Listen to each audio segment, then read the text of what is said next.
مشہور آیت ہے، آپ روز پڑھتے ہوں گے انشاءاللہ، سورہ مبارک یاسین. سورہ مبارک یاسین کی 12ویں آیت ہے. کیا کہتی ہے؟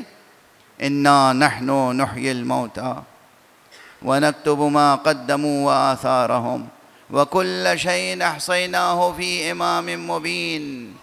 ہم ہیں، ہم جو مردوں کو زندہ کرتے ہیں. اللہ فرما رہے ہیں ہم ہیں، ہم جو مردوں کو زندہ کرتے ہیں اور ان کے تمام آثار کو محفوظ رکھتے ہیں، جمع کرتے ہیں، لکھتے ہیں. اور کہاں جمع کرتے ہیں؟ وَكُلَّ شَيْءٍ أَحْصَيْنَاهُ فِي إِمَامٍ مُبِينٍ. اور ہر شے کا احصاء کر رکھا ہے ہم نے امام مبین میں. اور یہ یاد رہے کہ امام مبین اللہ کے ناموں میں سے نہیں ہے. یہ کوئی نہ کہے کہ اللہ ہی کے ناموں میں سے ایک نام امام مبین ہے. نہیں، آیت بتا رہی ہے، سیاق و سباق سے یہ واضح ہے کہ یہ اللہ کا نام نہیں ہے، یہ اللہ کی کسی خاص مخلوق کا نام ہے. ایک صلوات پڑھ دیجئے محمد والے.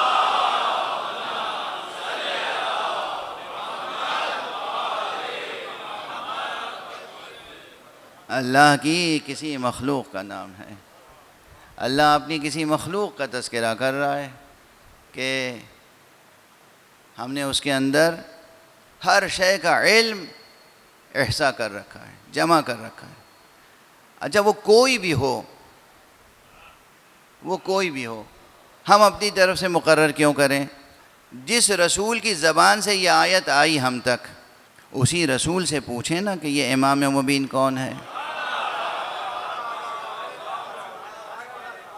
یہ اللہ نے کس کی ذات میں، کس مخلوق میں علم اپنا محفوظ کیا ہے. یوں تو روایت ہے ہمارے ہاں، علامہ صدوق نے صاف صاف روایت فرمائی ہے. علامہ صدوق ہمارے ہاں ان کا پایا بحیثیت محدث و بحیثیت فقیہ بہت بلند ہے. علامہ صدوق نے روایت نقل کی، لیکن اس روایت سے، وہ روایت میں پہلے پڑھ چکا ہوں ممبر سے، ابھی پھر دہراؤں گا، اس لیے کہ یہ وہ روایتیں ہیں جن میں وہ لذت ہے جو کبھی ختم نہیں ہو سکتی، اور جو فضائل سے متعلق ہیں، مناقب سے متعلق ہیں، معارف سے متعلق ہیں، تو اسے دہراتے ہی رہنا چاہیے. لیکن فرض کیجئے کہ وہ روایت نہ بھی ہوتی، تب بھی حضور کا یہ ارشاد تنہا اس آیت کو بھی روشن کرنے کے لیے کافی تھا. انا مدینۃ العلم،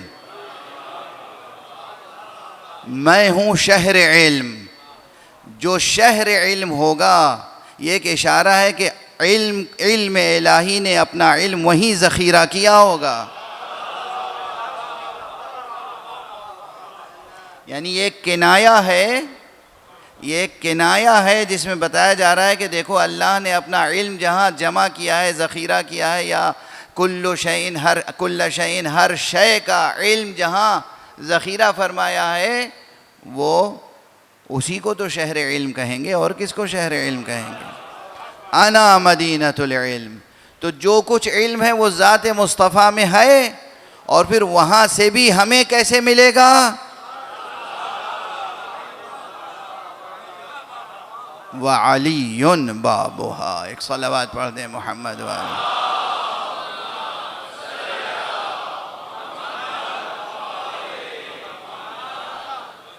یہ حدیث اس مقام کو بھی روشن کرتی ہے، اور پھر اس سے ہٹ کے وہ حدیث موجود ہے کہ جس میں شیخ صدوق علیہ الرحمہ نے اپنی 2 کتابوں میں، بلکہ 2 سے زائد کتابوں میں اس کو مکرر نقل فرمایا ہے کہ جب یہ آیت نازل ہوئی، اِنَّا نَحْنُ نُحْيِي الْمَوْتَى وَنَكْتُبُ مَا قَدَّمُوا وَآثَارَهُمْ وَكُلَّ شَيْءٍ أَحْصَيْنَاهُ فِي إِمَامٍ مُبِينٍ. تو حضور جب آیت نازل ہوتی تھی، جبرائیل لائے، حضور نے سنا دی، تو فوراً 2 حضرات کھڑے ہو گئے اور انہوں نے کہا یا رسول اللہ، یہ آیت ہماری سمجھ میں آ گئی پوری، مگر ایک چیز سمجھ میں نہیں آئی. کہا کیا سمجھ میں نہیں آیا؟ کہا امام مبین کس کا نام ہے؟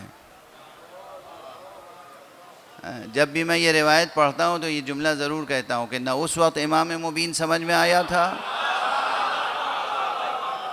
اور نہ آج تک امام مبین سمجھ میں آیا. یہی ساری مشکل ہے امت مسلمہ کی. اگر امام مبین سمجھ میں آ جاتا تو تمام مسائل خود بخود حل ہو جاتے، تمام مشکلیں حل ہو جاتی، کوئی مصیبت نہ آتی اور یہ انسان سرفراز اور کامیاب ہوتا.